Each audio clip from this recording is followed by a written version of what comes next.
Hello and welcome to the Couples Clinic. Thank you so much for joining us once again. And today's topic is Speak, I am listening. In other words, we are talking about communication. Of course, communication broadly defined means sharing information. And when we are talking about sharing information, we are talking about conveying meaning. In the sharing of the information, you are conveying a particular meaning. You're communicating particular meanings. And there are different types of communication, but we are going to narrow down to two types of communication. And this is the verbal communication and the non-verbal communication. When we are talking about verbal communication, what we mean here is speaking, and of course there's the other partner that is listening to you. There is a speaking and there is the listening. Of course, in the listening there is a passive listening and also the active listening. When we talk about active listening, we mean giving the person that you're talking to some kind of you kind of make that person try and understand that they are with you on the same page.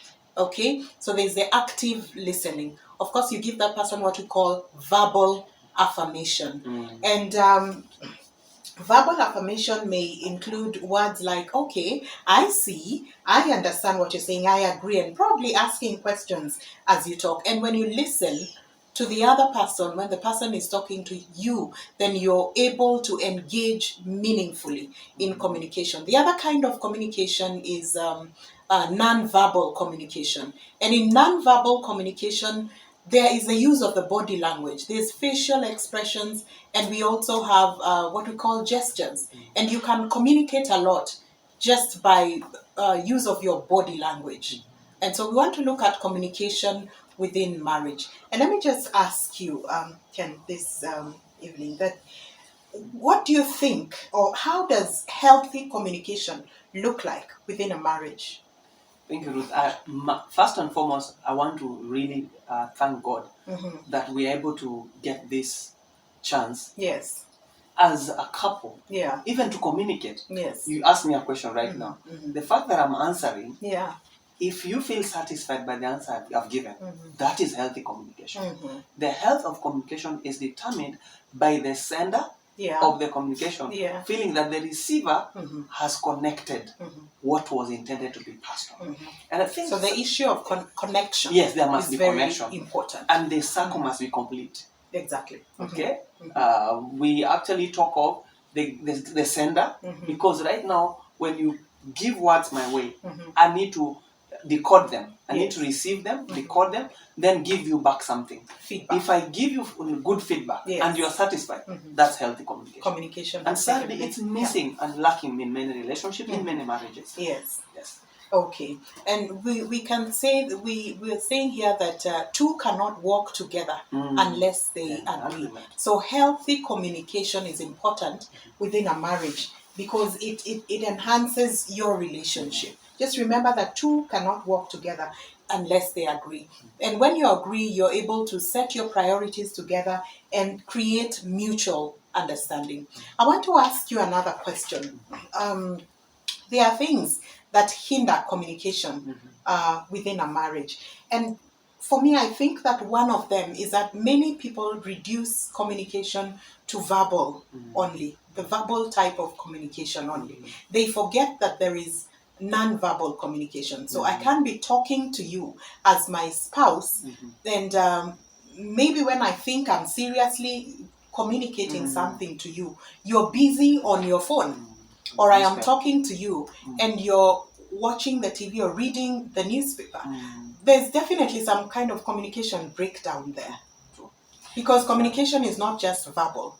There's also some feedback that you're giving me and you're telling me that you're not interested in what I'm saying. Very true. Yes. And like you said, you see, when you talk about gestures and body language, that newspaper, that phone, flipping through, that's body language. That's body language. Many times it communicates, I am busy with something, you are the by the way. And no one wants to be a by the way to their spouse. Of course not. I hear young people talk of BFF. Yes. How do you treat your best friend for life?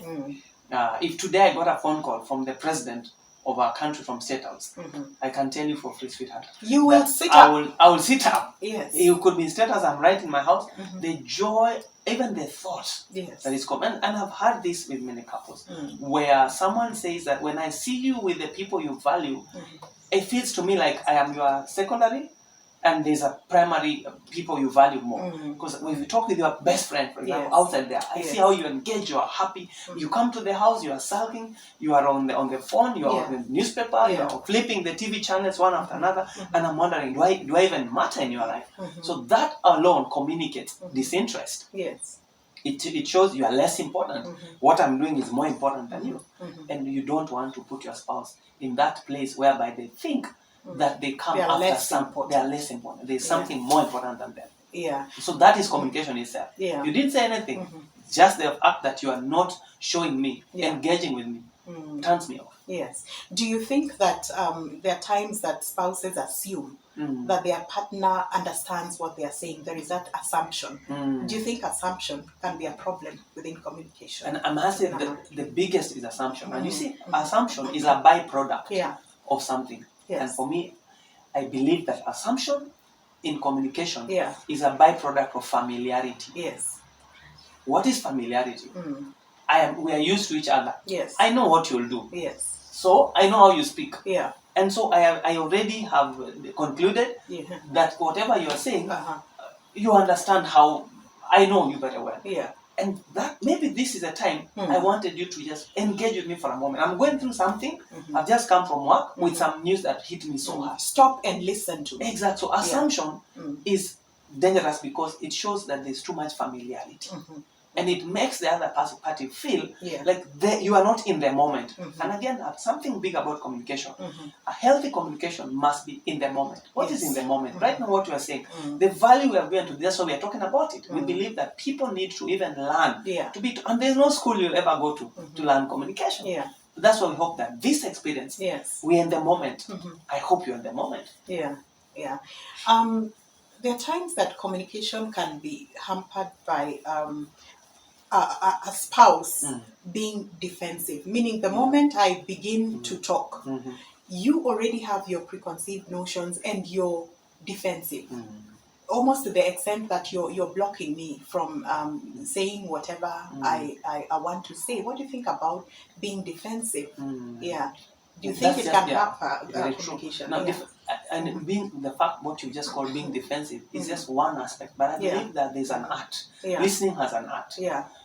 When someone is defensive, already they are coming from the point of there's something to hide. Yes. Okay? There's something they don't want you to go fully and bring them to that point. And so they are in being defensive, you're showing someone away, you're wishing someone away, you're pushing someone away, and trying to argue for your end. And I want to believe that it's important for us to share communication as an art. Yes. Yes. Yeah, and I also think that it is not fair when you just look at things from your own perspective. Yes. Okay, you feel that you're the one who is always right, and things must be looked at from your perspective. Always listen to where the other person is coming however from. Simple, however whatever. Just stop and listen to the other person. So for us to come to what we would call maybe in a negotiation, a win-win situation, then we need to listen to one another. Where is that person coming from? And where am I coming from? So that we reach a middle ground and we are able to agree. Because as we said earlier, two cannot work together unless they agree. Yeah. Totally. Yeah. Wow. I'm thinking that the other thing that could hamper communication within a marriage is the meism. Let's talk about the meism. Meism, just those are two words. Me and ism. I look at that as I come first. Meism is I am more important. That whatever you're saying, remember you're secondary. And no, like I said earlier, I would hate to be in a relationship, especially marriage relationship, where someone has this high ground. You have a moral high ground. You feel you're up there. Because you're the achiever. Exactly. I. It's all about it's me, myself. And someone said, if try to speak a sentence without using I, then you know you're on a good path to humility. Yes. And so the reality is, you can't be selfish and still expect to have a healthy communication with their spouse. Yes. They may not communicate intelligently. Sometimes people also rate each other. You feel like you have a good point, you're intelligent, your argument is great. You're more articulate than your spouse. It is not a debate. Yes. Remember that there's no competition. Yes. In marriage, there's complementarity, and even in communication, it must show no competition. No sizing each other. Yes. We are not sizing one another. We are friends. That's right. Yeah. And when we are cultivating our relationship so that we move to the next level. And we are consciously doing all Yes, we want to enhance our marriage. We want the best out of our relationship. Yeah. And speaking of the best out of our relationships, what are some of the ways of that we can enhance our relationship? Because in the couples clinic, we seek to help one another cultivate their marriages so that we enhance our relationships. Right. I like the word enhance. What are some of the ways? You'll never enhance something that is perfect. So first of all, let's admit. It begins by admitting that it could get better. Yeah. Okay. And the other bit is just accepting that you are in a relationship with someone who is totally different from you.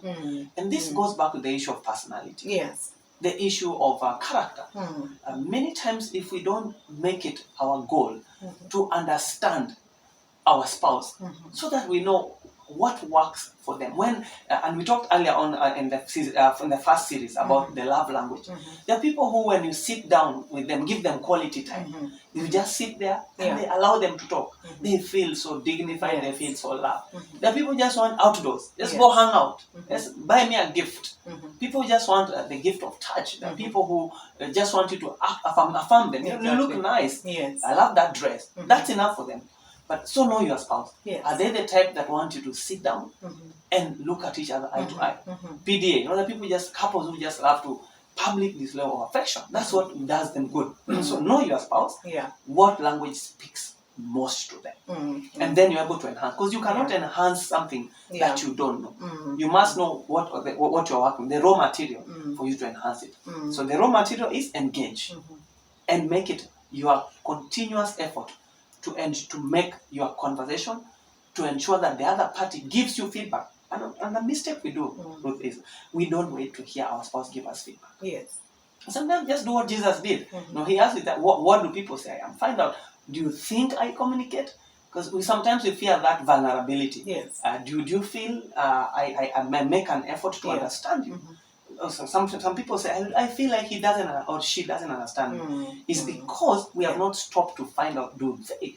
So seek feedback. Yes. Okay. Do you think that we need to be intentional about spending time together to cultivate our relationship? Can we be intentional about that? And I was just thinking about the blessing of COVID-19. Yes. If you look at the flip side, like we rightly noted, people are staying at home. And we are able to do this because we've had time together, even us, just to ask ourselves this question: are we intentional about engaging with each other in this space? Or do we take each other for granted? And life in today, on the humdrum, chasing after the dollar, sometimes keeps us on the go that we don't stop to prioritize, to set aside time and say, today we want to discuss, for example, development of the family. Let's discuss school for our children. Yes. And so there's lack of intentionality when we don't stop, when we don't prioritize, when we don't put value in the communication. Yes. And as you said, communication is not just the words. Yes. Maybe it's just, we could sit and watch a movie together. So couples should look at what are the activities that we can do together. Maybe go for a jog, go for a walk together. I like taking a walk with my wife. Anytime I do that walk, it gives me a lot of joy in just seeing that, we're able to talk. And this is not formal. It's not structured. Yes. It's an informal conversation. Yes, yes. We're talking about enhancing communication in marriages. Have you realized that there are times that maybe some spouses, they do generalize things, and you find them talking like this, like, hey, you always do this. They are not specific about issues that they want their spouse to address. but they generalize and say that you always that do sounds this. like accusation and judgmental. Yeah, do you think that one it's a killer. needs to be avoided? That's true. I strongly want to believe, and like you said, when you start the word, I read somewhere actually one of my favorite books, T.D. Jakes actually talks about when you start a sentence with you. Yes. It's that sounds like attack. Yeah, yeah. In fact, he proposes in that book that you start with me. I would be happier if you address me this way. Yeah. I'd be happier if you put your socks in this way. I would be happier if you cleaned up after yourself. Yeah. Instead of you always leave the plate there, you always. In fact, the moment someone hears you always, guess what? They'll block. Yeah. So what you're saying is that be specific when you're discussing issues. Do not generalize, because you make that person feel like they are always on the wrong, and they feel attacked. They feel attacked. Yeah. Okay. So you make that person also be on the defensive all the time. Yeah. The other thing we had talked about in enhancing communication, we had mentioned it earlier. Listening, friends, is an art. Listening is an art. Okay? And we need to stop and listen to one another. And as I said earlier, in order for us to engage meaningfully. If you do not listen to what the spouse is saying, then there is no way you're going to respond in a meaningful way. Let's look at some of the profiles of a poor listener. What do you think about a poor listener? Allow me to share something today. I like sharing resources with couples, and we got very good feedback from those who are able to see our resources.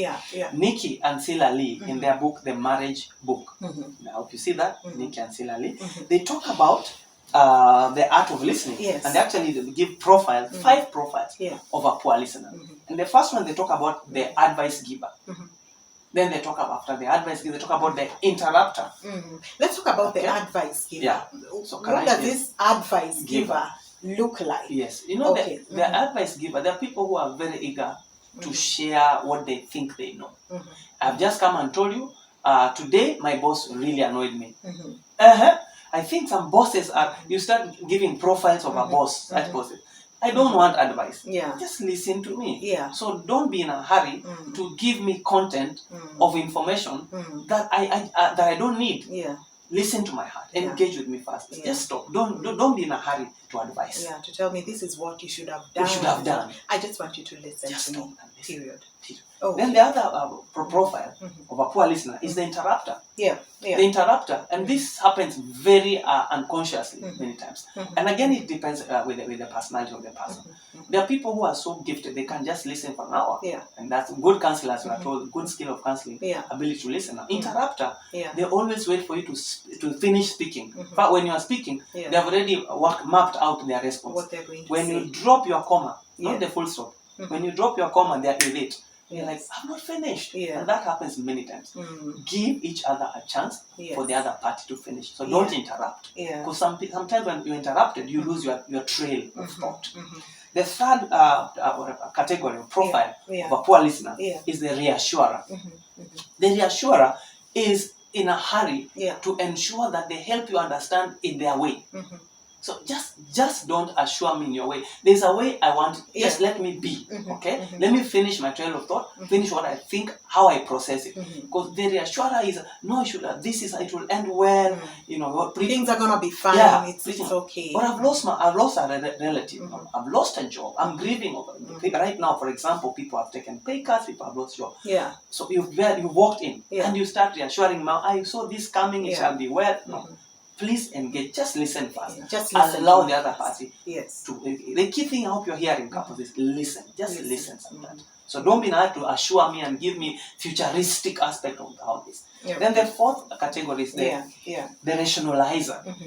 And the rationalizer, they find that comes from the word rational. Facts. They look at this adds to this, and it's more like it feels like an exam. They start connecting the dots. Did you do this? Did you get this right? And you feel, is it an interview? So, or they may want to explain exactly why you're feeling the way you're feeling. Okay, they try to rationalize everything. You know, if you didn't wake up early, have you had good sleep? No, don't rationalize. Just engage emotionally. Yeah, the bottom line is just listen to me first. And the word is just listen. Just listen to. So listening here is key. Yes. And finally, there is the deflector. The deflector comes from the word deflecting. When you deflect, you actually fail to engage with. You are trying to run away from. So deflector is to run away from the reality. And so when someone is talking, please don't divert them to something else. Don't change the topic. Don't change the topic. Yeah. Finish what is being discussed. Yes. And sometimes people change without knowing, unconsciously, because they are uncomfortable. And one of the things I've learned with this in communication, be willing to engage even in the unnerving element of the things you don't want to talk about. Yes. But because you are building, enhancing a relationship, please be willing to just sit there and listen. Don't deflect, don't change the subject. Because if you change it today, it will still come back. It will still be there. And it may come back now with, someone said women have 3,000 words 30,000 words per day. Men have 9,000. If you don't listen for the 30,000 ratio for today, you postpone to tomorrow. So there will be 60. Yeah. Remember that we said that communication is both verbal and non-verbal. And so when you're listening to me, we say that it's important for you to be an active listener. Please assure me that you're listening. Remember that your non-verbal language, sometimes it is intentional and sometimes it is unintentional. But I'd like to encourage you to be intentional with your non-verbal language. Be very conscious of how your partner could be feeling. Don't make assumptions. How can we improve or help a person, the listener, to improve his listening skills or her listening skills? How can we help somebody improve the listening skills? I think the ability to improve first is find out from the person who is speaking to you. And like I said earlier, please, it might be so hard on you, but ask your spouse, do you feel understood? Do you feel I understand? Do you see care? Because sometimes in failing to listen, the other party will read it as you don't care. And now when you hear someone say, I feel like you don't care, maybe you really care. You bring food in the house, you pay rent. But guess what you don't do right? You just don't listen. So find out, get feedback. Again, a key component of communication is the element of feedback. Feedback can only come from the sender.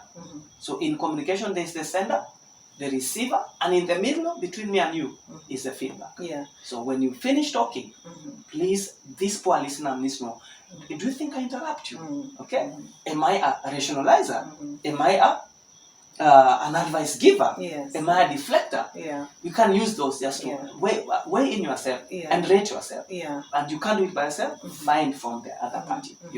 It's important for you, my partner, to show me that you're paying full attention. That's right. So avoid any kind of distraction. If I am talking to you as a spouse, please put your phone aside to show me that you're paying full attention. Or whatever I'm telling. I'm sorry to interject. What are some, you may be on the phone, maybe there's an important issue that you're having. Say, can you give me a minute? When I'm done with this, I'm with you. As opposed to, you go on and I'm talking. So, or you continue reading your newspaper. Exactly. Or commenting on the news when I am talking to you. It really waters the other person down. So please give your full attention to your spouse when he or she is talking to you. So avoid any kind of distraction. The other thing, show interest. Avoid distraction, but show interest in whatever I'm saying. I could be talking to you, but I can see, because there's a non-verbal communication, I can see that there's a lack of interest in whatever I'm telling you. So you're not showing me any kind of interest. So be intentional about showing interest when we are talking. Okay? What is the other thing that comes to your mind when we are talking about helping the listener? Actually, there is a verse. There is I'm thinking about what the Word of God says concerning listening. The book of James. I've just remembered the book of James, chapter 1 and verse 19 tells us something. Please be Be slow. Be quick to listen. Be quick to listen. Be quick to listen. And be slow to speak. Be quick to listen. Be slow to speak. And then also be slow to anger. The word of God itself urges us to be James quick 1:19 to listen. That is James 1:19. I like the word be quick. You know, when you're quick to do something, it means that you value it. It is of importance to you. You give it your first attention. And so when you are quick to listen, you'll be quick to put aside that distraction. You see, when you're saying about the phone, the newspaper, when you're quick to listen, you'll stop this other thing because you value. And again, someone said that it's so hard to be interested when there's no friendship. It goes back to, are we intentional about building that friendship? Because sometimes the non-verbal is just that you've offended me, I didn't tell you, so I'm steaming over something here, I'm marinating over the last offense, and that will stop me from what? From being able to listen to you. So ensure that you don't, the Bible also says, do not let the sun go down on your anger. Because sometimes your spouse annoys you, and 1 month down the line, you are still waiting for that day when you will just tell them as it is. Please don't wait for too long. That interferes with communication. Don't keep each other. Don't store things in your heart. Release and talk. In good. Friends, it's also important to listen uncritically. Don't be quick just to criticize what your partner says. Pay attention. Give them their turn to talk. There is something in communication called turn taking.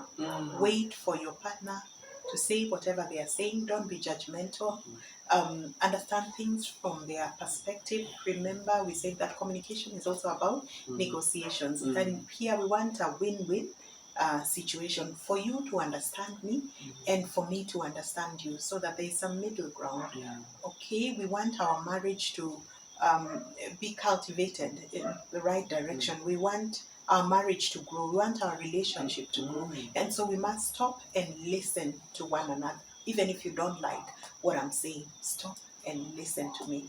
The Bible tells us in Colossians chapter 4 and verse 6, let your conversation be always full of grace and seasoned with salt, so that you may know how to answer everyone. My prayer is that we will ask God for wisdom on how to respond to our spouses, so that whatever we tell whatever we talk with one another will not injure us. We are not going to puncture one another, but we're going to stop and listen to one another and build one another. Like how you put it. Yes. You talked about turn taking, and I believe very strongly that the wise man Solomon, he speaks in Proverbs. In Proverbs 18:13, he says, to answer before listening is shame and folly. Can you imagine those heavy words? That to answer before listening is shame and folly. That means that you are foolish, you don't get full value of what the other party is bringing your way. If you answer before listening. So turn taking is important. It simply shows you, echoes what Solomon is talking about here. That it does not harm, even though I feel that my spouse or the other party is bringing information that I feel I already know. Because sometimes what happens, we assume what you are about to say, I know. And guess what it will show? It will show in how you treat the listener.